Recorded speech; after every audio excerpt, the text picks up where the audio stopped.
성경 말씀은 사도행전 17장 16절부터 34절까지 말씀.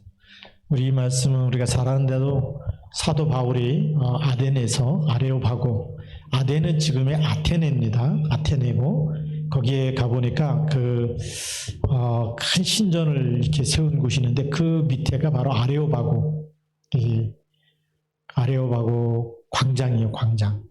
사람들이 많이 몰릴 수 있는 그곳에서 오늘 중요한 메시지를 전달하는 겁니다.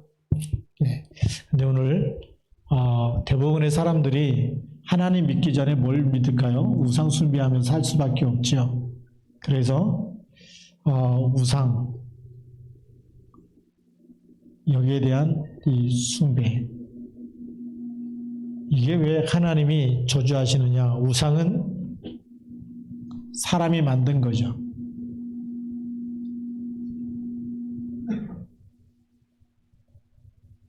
거기다 숭배하는 건 이제 절하는 거죠.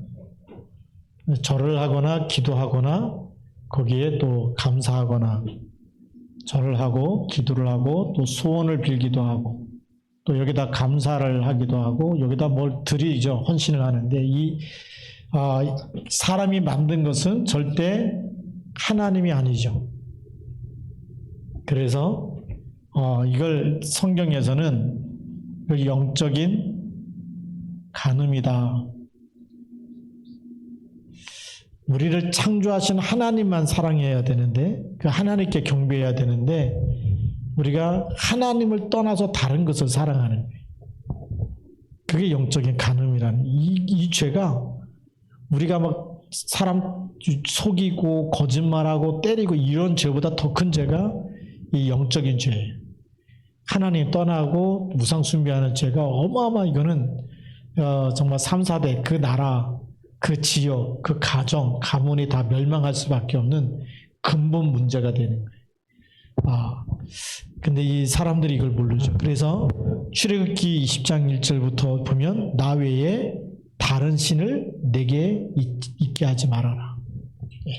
왜 다른 신이냐? 이 영적 간음은 이제 다른 신이 되는데,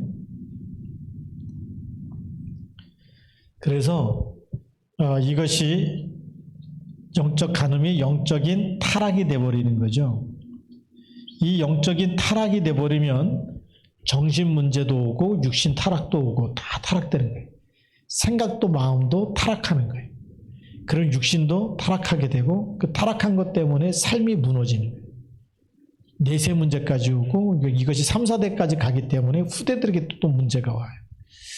그래서 우리가 이런 부분, 이 영적인 타락은 정신, 육신, 그 다음에 우리 영혼, 이 영혼은 우리가 영원한 거죠. 그래서 이 영혼은 내세 문제하고 관계가 되어지고 이것은 후대까지 내려가는 문제들.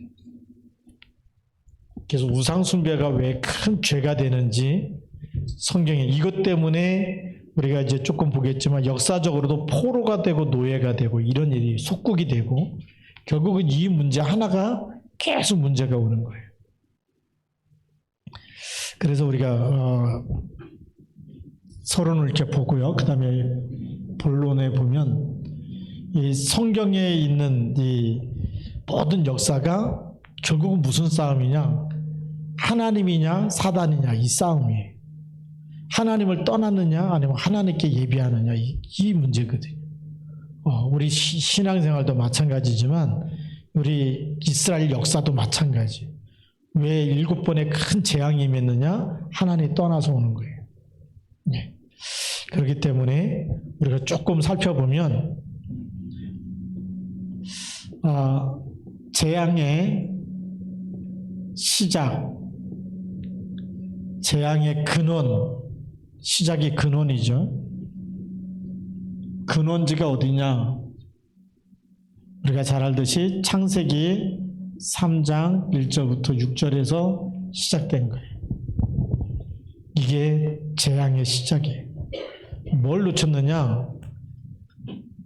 하나님이 먹지 말라고 하는 말씀을 놓친 거예요. 이 말씀의 불순종, 하나님 말씀이죠. 하나님께 불순종하는 것 자체가 영적인 타락의 시작이에요. 네. 그래서 지금도 우리가 말씀 붙잡으면 하나님 회복시키세요. 창세기 1장 27절이 회복되고 2장 7절이 회복되고 에덴 동산이 회복되게 돼 있어요. 근데 이 말씀 놓치니까 어떻게 되죠? 말씀 놓치면서 선악과를 먹게 되고 죄 가운데 빠지게 되고 죄로 인해서 이제 그 하와 얘기겠죠. 내가 수고하면서 아이를 낳게 될 것이다. 그리고 종짓도록 땀을 흘려야 먹을 것이다. 고통과 재앙이 시작되는 거죠. 그게 재앙이에요. 하나님을 누릴 때는 아무 문제가 없었어요. 하나님 떠나니까 아이 낳는 것도 막 상고를 겪으면서 낳아야 된다고 성경은 얘기하고 있어요. 그럼 그전에는 상고가 없었다는 얘기잖아요. 네. 그러면 종신토록 땀을 흘려야 먹는데 우리가 땀을 흘려갖고 제대로 거두면 되는데 다시 엉겅퀴를 낼 것이고 또 효력을 주지 않을 것이고 그러니까 수고한 대로 먹으면 되는데 수고해놓고도 제대로 열매를 거둘 수 없게 되는 이런 일들이 일어나죠. 그래서 하나님이 왜 안식일을 지키라고 얘기하는지 네. 우리가요 늘 먹을 것만 붙잡는다고 행복해지는 게 아니고 잘 사는 게 아니라 성경에 보면 너희는 먼저 그의 나라와 그의 일을 구해라. 우리가 하나님께 예배할 때 보좌의 축복이 임하는 거예요. 그래서 우리가 주일을 성수한다는 것은 엄청난 축복이에요. 네, 주일을 하나님 바라보면서 하루 종일 하나님 바라보면서 말씀 묵상하고 기도하고 찬양한다. 이것은 우리 영혼이 잘 되는 길인 줄 믿습니다. 사람들이 자꾸 이걸 놓쳐요. 이 죄의 결과가 사망이 들어오는 거죠. 반드시 죽으리라 오는 거예요. 자, 그러면서 사실은 이때부터 재앙이 들이닥치는 거죠. 말하자면 저주죠.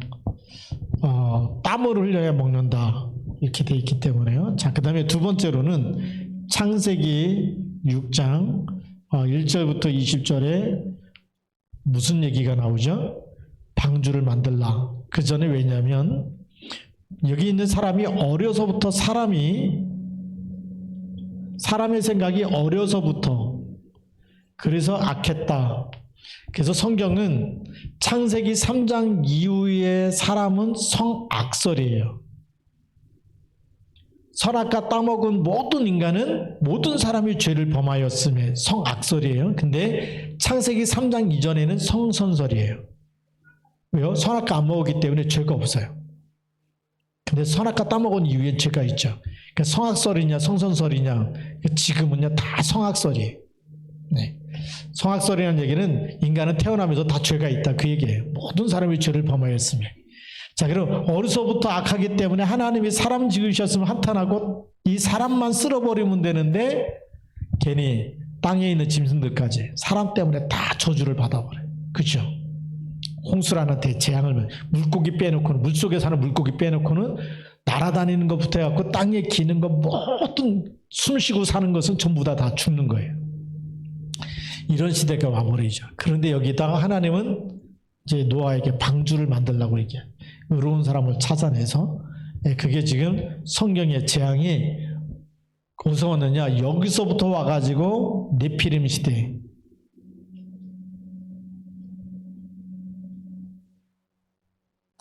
하늘에서 떨어진 자들이라는 말이에요.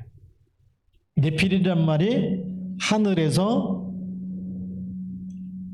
떨어진 자들 하나가 아니고 복수예요. 그래서 네피림이라는 히브리어의 복수가 이제 복수 명사가 림자가 들어가요. 자, 네피림 떨어진 자들이 이 자들이 영적인 존재이기 때문에 사람 속에 들어가요.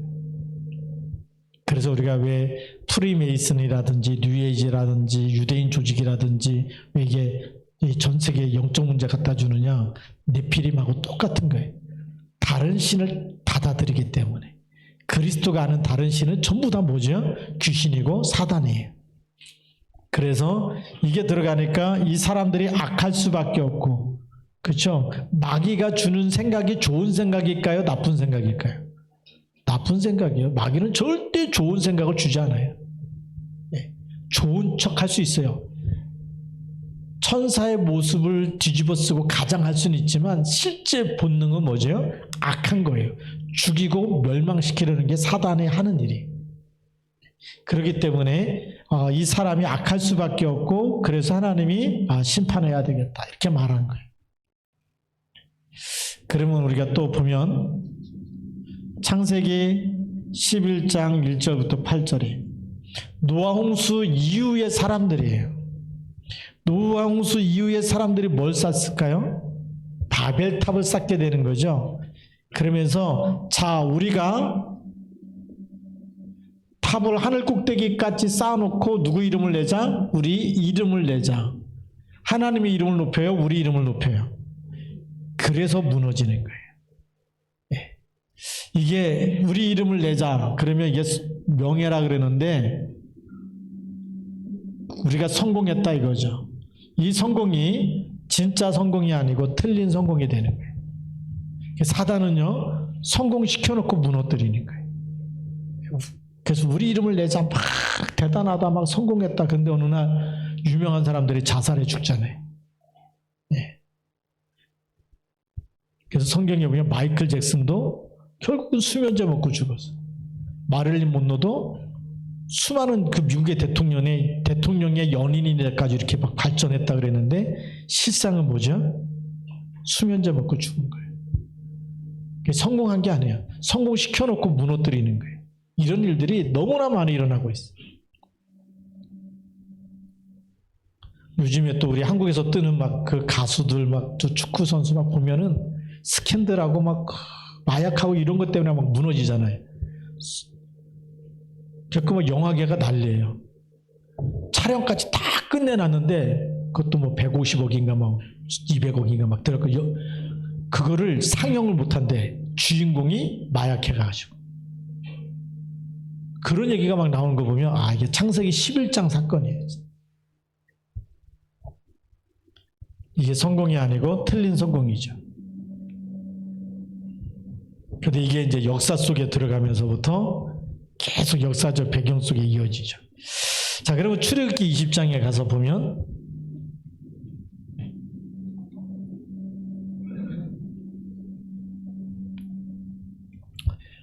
출애굽기 20장 22절부터 26절까지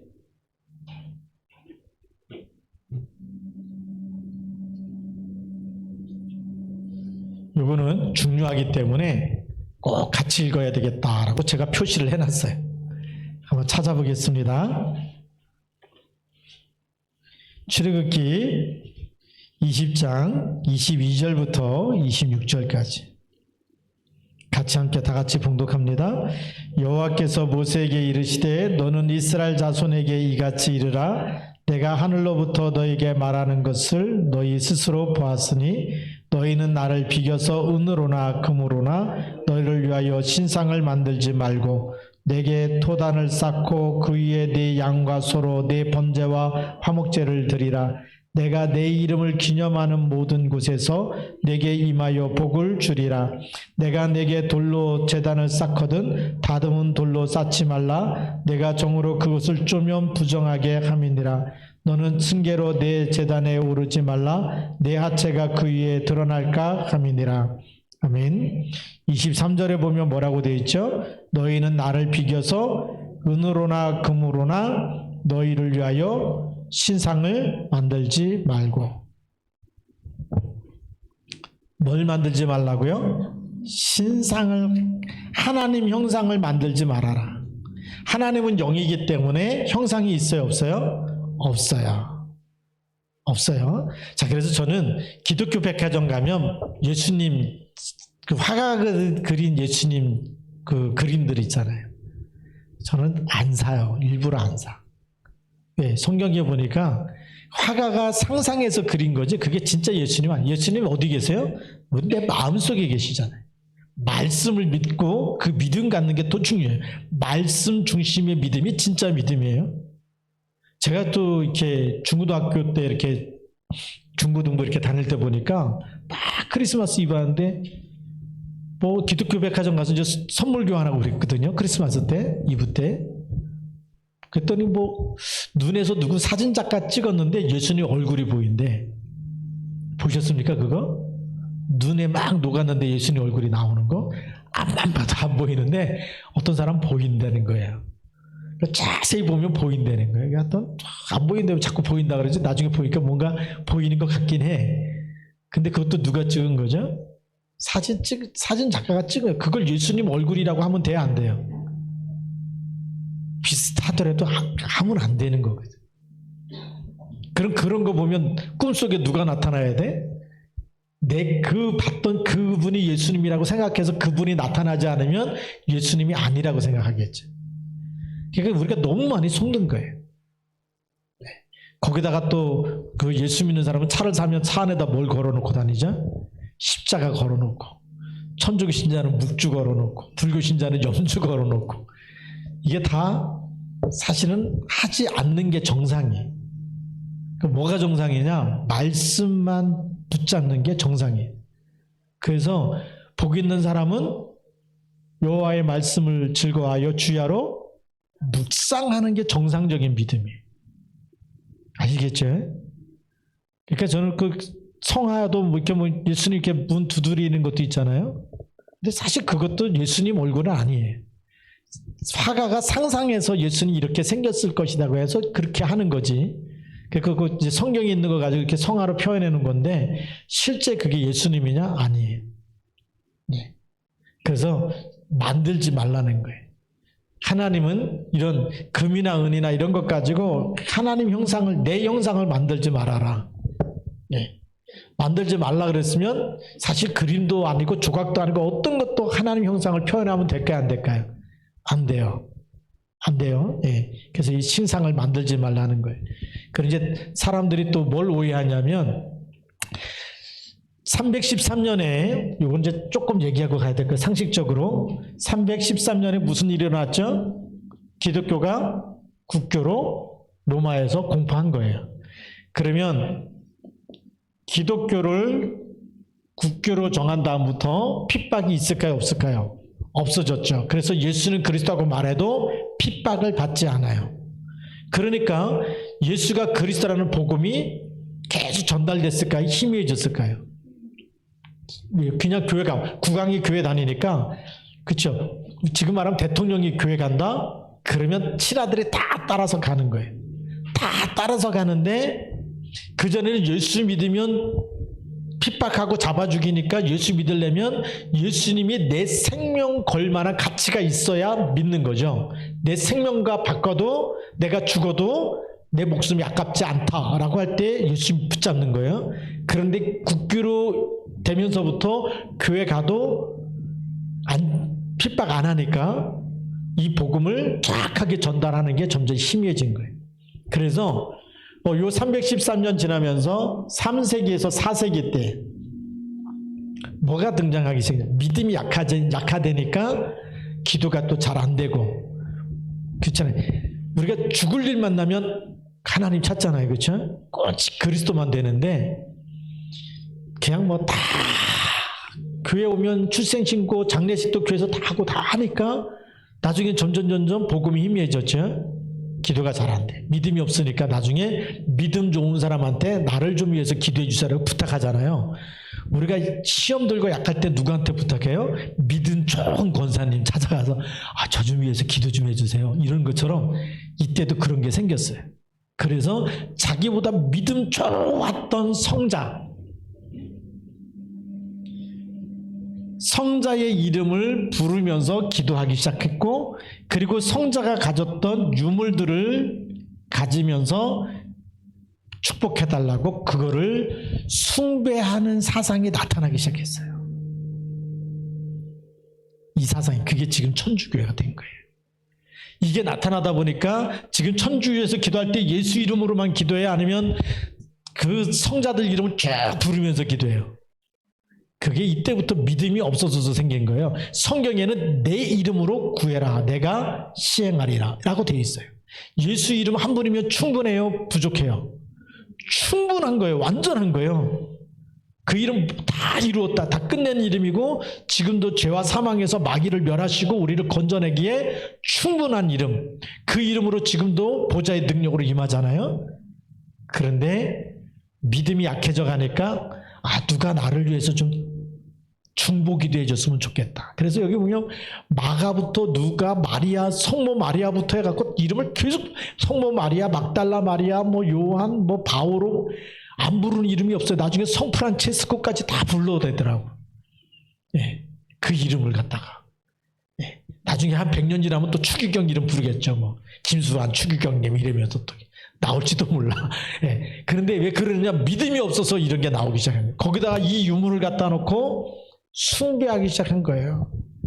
그분들이 가졌던 바울의 손수건만 갖다 놔도 귀신이 떠나가잖아요. 그 나중에 바울이 죽은 다음에 뭐만 갖고 있을까요? 손수건 가지고 막 역사해달라고 이렇게 거기다가 막 절하고 막 이렇게 빌겠죠. 이런 사상이 나타나기 시작하면서 사실은 마리아 상도 나오게 되고 막 이렇게 되게. 그래서 이게 이제 우리 중세 시대로 이렇게 가면서 이게 영적인 흑암 시대라고 얘기하는 거예요. 그리스도가 더 희미해져 가는 거예요. 이런 시대가 되어버렸어요. 우리가 그래서 정신 차려야 되는 거예요. 우리가 이 2000만 년 만에 사실 이 성경적인 전도운동이 회복된 거거든요. 그게 사단이 얼마나 발악하겠어요. 그러니까 막 이단이라고 막 하는데 그래도 우리는 변함없이 주는 그리스도시요 살아계신 하나님의 아들이십니다. 이 고백하는 성경에 있는 그 베드로가 고백했던 그 고백, 마가다락방에서 예수 이름 붙잡고 기도했던 그 이름 붙잡고 기도해야 되는 줄 믿습니다.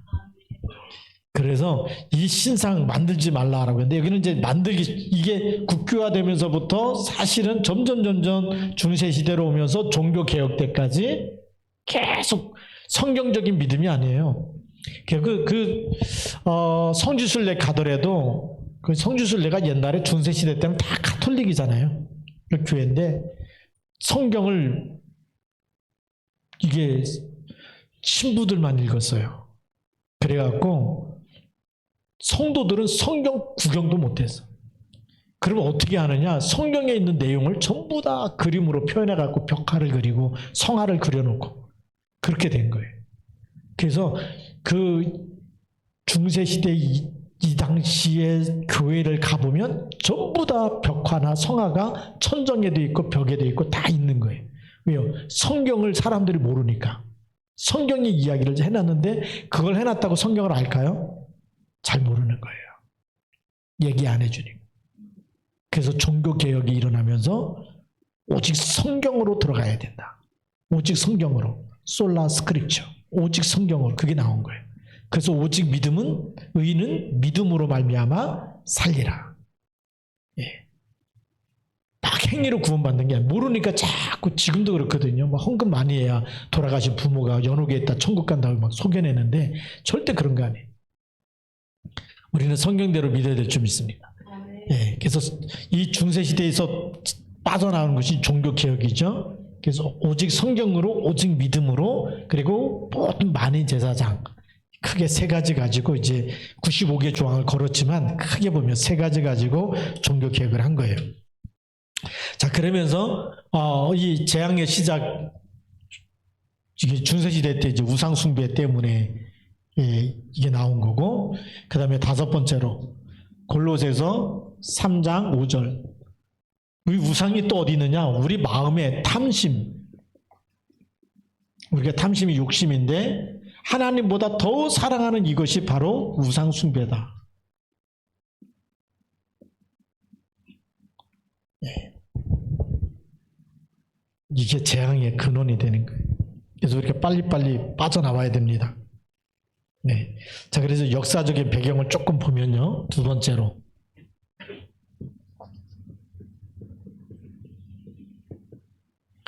역사의 배경. 네. 역사적인 배경을 보면 창세기 12장 갈대아에서 창세기 12장 1절부터 9절에 왜 아브라함한테 본토 친척 아비집을 떠나라고 얘기했느냐? 거기가 무슨 땅이냐면 우리가 갈대아예요. 갈대아가 어떤 곳이냐? 여기가 창세기 11장 1절부터 8절에 바벨탑 쌓아놓고 우상 숭배하는 그 땅이, 그 땅에 있으면 저주와 재앙이 들이닥치기 때문에 이 우상 숭배하는 이 땅, 이 우상을 만들어 놓고 숭배하는 이 땅에 있으면 무너지기 때문에 어디로 와야 되냐? 가나안, 메시아 오실 땅으로는, 언약의 땅으로 가라는 거예요. 그래서 그때는 그림자만 보고도 오시지 않았지만 오실 거라고 하는 약속만 믿고도 구원받았어요. 빠져나와야 되겠죠. 가나안은 뭐 누가 오실 곳이라고요? 예수 그리스도가 오실 것. 그래서 본토 친척 아비집을 떠나서 다 버리고 오직 언약만 붙잡아라. 오실 메시아 그리스도만 붙잡아라. 오직이 되라는 거예요. 그러면 승리하는 줄 믿습니다. 예, 그러면서 이 가나안 땅에 나중에는 여호수아서 6장 1절부터 20절 가나안 땅에 뭐가 있어요? 여리고성이 있잖아요. 이 가나안, 여기를 가나안을 정복할 수 있도록 하시는데 왜 정복하느냐? 이스라엘 백성들이 갈 곳이 없어서 정복하는 게 아니에요. 이 땅에 있는 7 족속과 31명의 왕, 이 가나안 땅에 있는 7 족속과 31명의 왕들이 뭐에 빠졌을까요? 완전히 우상 숭배에 빠졌어요. 바알 신을 섬기고 막 이러면서 자기 자녀들 갖다가 그 바알 신에게 제사를, 어떻게 자기 아들 딸들을 바알 신에게 제사를 제물로 드리니까 하나님 보기에 너무 악한 거예요. 인간이 완전히 귀신에게 잡혀가지고 자기 아들 딸들까지도 완전히 귀신 충만하니까 죽이는데 막 제물로 드리고 이런다. 하나님이 다 쓸어버리는. 그래서 이스라엘 백성을 출애굽시켜서 가나안 정복하게 만든 거예요. 그래서 정복할 때 신접한 사람은 살려둬라 죽이라. 신접한 사람은 반드시 죽이라고 얘기했어요. 왜? 살려두면 너희가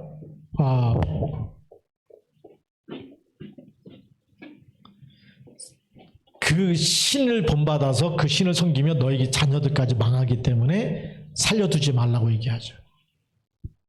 들어가면요, 가나안 백성하고는 타협도 하지 말고 다 죽이라고 얘기했어요. 다 쫓아내라고 얘기했어요. 근데 그 말씀에 100% 순종하라니까 그게 걸림돌이 돼가지고 사사시대가 되면서 계속 전쟁이 일어나고, 전쟁 때문에 힘드니까 하나님 찾으면 사사를 보내서 또 구원하시고 그런 일이 일어나는 거예요. 말씀에 순종하면 되는데 순종하지 않으니까 자꾸 문제가 생기는 거예요. 그게 지금 열왕기, 사무엘상, 역대상하 이렇게 쭉 내려오면서까지 그것 때문에 바벨론 포로까지 이제 시대가 가는 거예요. 이게 여리고 왜 정복해야 되는지 이유를 말해주고 있죠. 그러면서 이제 애굽에서 출애굽기 14장 1절부터 우리가 이 31절까지 보면 출애굽하게 되는 거죠. 31절까지 애굽에서 빠져나오는 거예요. 애굽에 뭐로가 있었죠? 노예로. 원래는 노예가 아니에요. 아브라함이 제사 드릴 때 새를 쪼개지 않아가지고 하나님이 아브라함한테 무슨 얘기하죠? 네 후손이 이방에서 400년 동안 객이 되리라 그랬어요. 객이 되리라 그랬지 노예가 되리라는 말을 안 했는데 언약을 놓쳐버리니까 완전히 노예로. 그래서 요셉이 애굽에 내려가서 총리가 됐을 때 그 가족들을 다 데리고 애굽 땅에 들어가지 않습니까? 그래서 그때 언약을 갖고 있었을 때는 그 땅에서 그래도 대우받고 살았어요. 그렇죠? 네. 총리이기 때문에, 또 총리의 가족이니까 대우받다가 하나님께 예배하는 걸 잃어버리니까 어떻게 되죠? 이스라엘 민족이 너무 강하니까 이 사람들이 또 우리를 공격할까 봐 요셉을 알지 못하는 왕이 일어났을 때 전부 다 노예를 삼아버린 거예요. 근데 그게 뭐냐면 사실은 영적인 거에서부터 시작된 거예요. 하나님을 잃어버리고 예배에 실패했을 때. 이 노예가 원래는 객이 되리라 그랬는데 객에서 노예로 변한 이유가 여호와께 예배하는 여호와의 이름을 부르지 않고 예배를 잃어버리니까 그때 노예가 된 거예요. 그러니까 언제 빠져나오느냐? 피제사라고 하는 언약을 회복할 때 출하게 되는 거예요.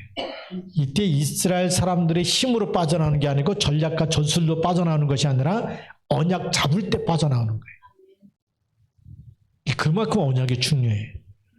그리스도라는 이름이 왜 중요하냐? 지금도 모든 저주 재앙을 막아버리는 이름이고 사단의 머리를 깨트리는 이름이에요. 그거는 뭐 이 출애굽할 때부터도 그 그리스도의 피가 그렇게 중요했어요.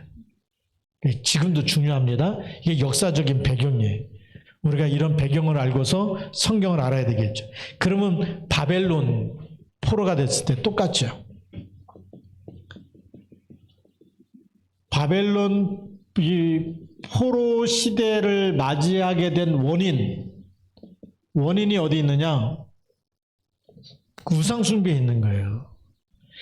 그렇게 솔로몬 성전에다가 뭘 집어넣느냐면 나중에 바알 신상을 집어넣고 막 그러면서 여호와의 그 제사장들을 막 잡아 죽이고 그랬거든요. 아합 시대는 다 죽이잖아요. 그런 일들이 일어나는 거예요. 그리고 나중에 여기에 이제 시드기야 왕 때죠. 시드기야가 왕이 됐을 때, 시드기야도 이제 다윗의 후손입니다. 그런데 여기 예레미야가 가고 바벨론이 쳐들어오니까 빨리 항복하십시오. 그러면 목숨은 부지합니다. 그런데 항복 안 해요. 계속 하나님 찾지도 않고 우선 이 선지자니까 불러다가 나한테만 조용하게 얘기하라. 무슨 일이 일어날 거냐?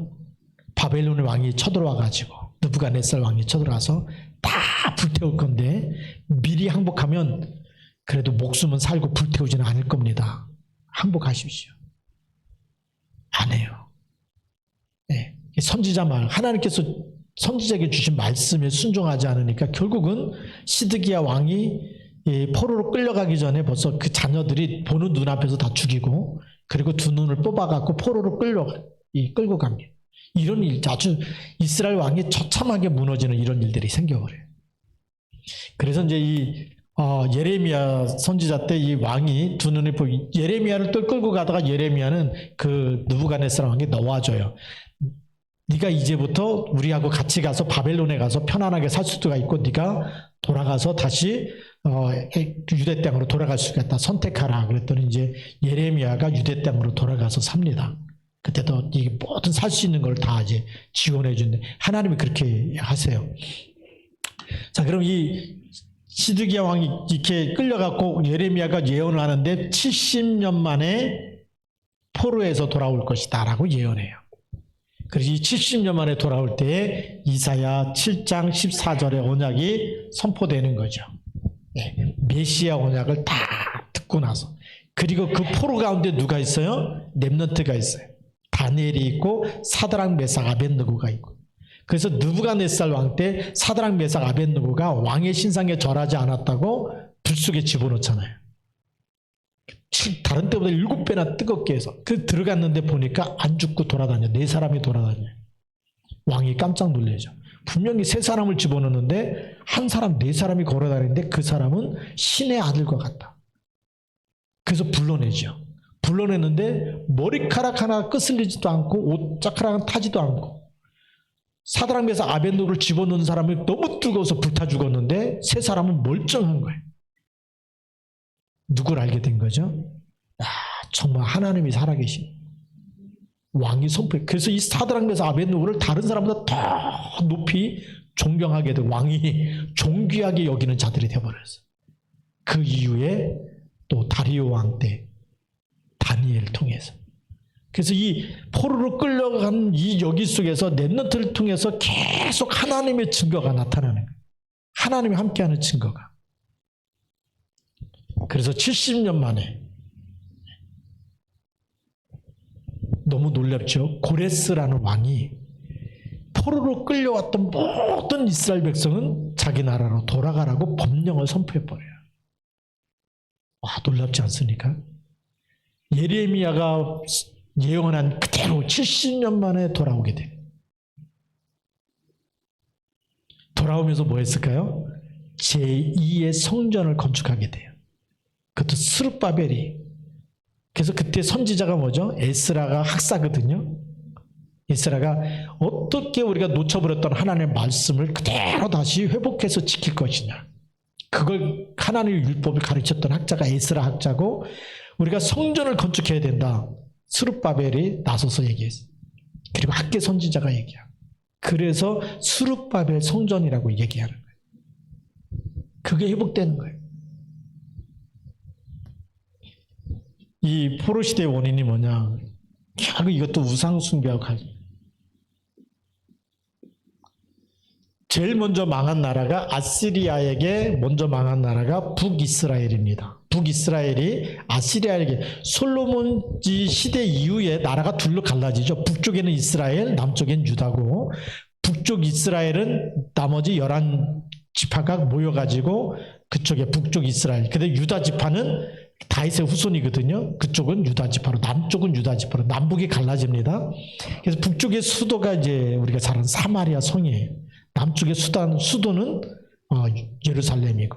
그래서 북쪽의 수도가 먼저 함락돼 버리고 여기 아수르에게 다 끌려가는데, 아시리아라고 하는, 우리가 성경에서 보면 아수르인데, 아수르에서 여기에 있는 남자들을 전부 다 끌어다가 세계 노예시장에 노예로 팔아버리고, 비어있는 사마리아에다가 이방 남자들 갖다가 다 거기다가 집어넣어갖고 혼혈민족을 만들어버려요.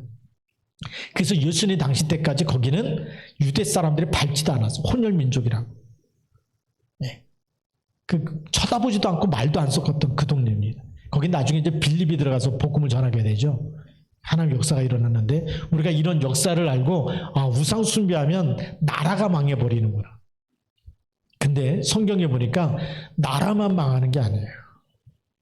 자연적인 재해까지 확 들이닥치는. 저는 지금 이렇게 우리가 환란의 시대, 마지막 재난의 시대라 그러잖아요. 뭐 남미에서 지금 겨울이고 여름이면 막 돼야 되고, 여기 겨울이면 눈이 와야 되고 이런 건데, 지금은 남미가 겨울이어야 되는데 막 홍수가 나고 막 이 지구가 난리가 난 거죠. 왜 그런지 아십니까? 이거하고 굉장히 관련이 많아요. 네. 복음이 희미해져 버리면 재앙지대가 되어버려요. 아담과 하와가 타락하니까 땅이 효력을 발생하지 않잖아요. 가인이 아벨을 죽이고 나니까 땅이 저주를 받았다라고 성경에 써 있어요. 땅까지 저주를 받았어요. 네.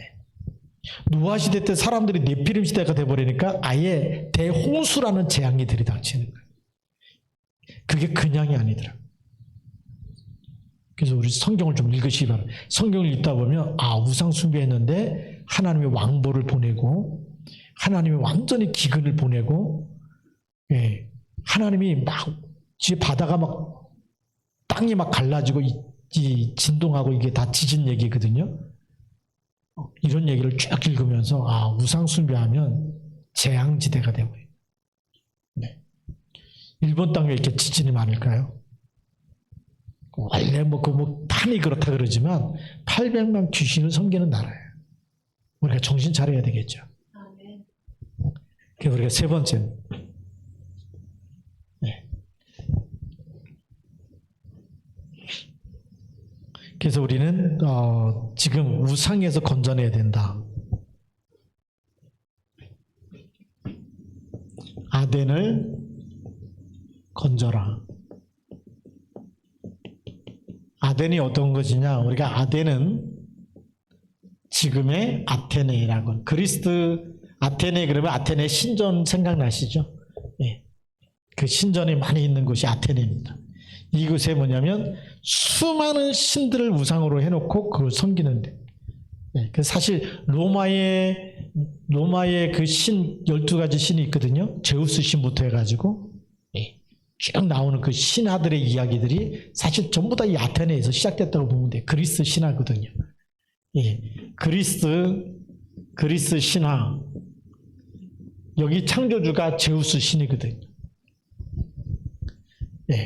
그리고 헤라클레스 알죠? 헤라클레스가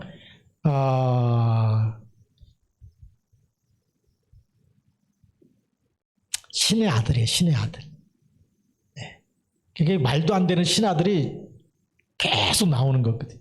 허탄한 신화에 생명도 없는데 그런 신화에 막 빠져. 근데 지금도 그런 신화를 인용해 가지고 수많은 게임 문화를 만들어내잖아요. 아직도 못 빠져나온 거거든요. 네. 근데 여기에 가서 뭘 전했어요? 복음을 전한 겁니다. 네. 복음을 전한 거예요. 복음을 선포하고 복음을 전한 거예요. 이게 너무 중요한 거죠. 그래서 지금도 우리는 우리가 있는 지역에 망대를 만들고 플랫폼이죠. 플랫폼을 만들고 파수 망대를 세워야 되겠고 여기에 우리는 안테나 역할을 해야 됩니다. 안테나는 계속 신호를 전달해 주는 거죠. 하나님의 말씀을 다 듣도록 전달해 주는 그 역할을 누가 해야 되냐? 이걸 우리가 해야 되는 거예요. 네. 그러면 어떤 결론이 일어나느냐? 계속 빛을 발하고 복음 운동 속에 있으면 하나님이 그곳에 하늘 군대를 보내시고 흑암은 무너져요. 그래서 우리 결론이죠. 도단성 운동이 일어나는 거예요. 여기 누가 있었죠?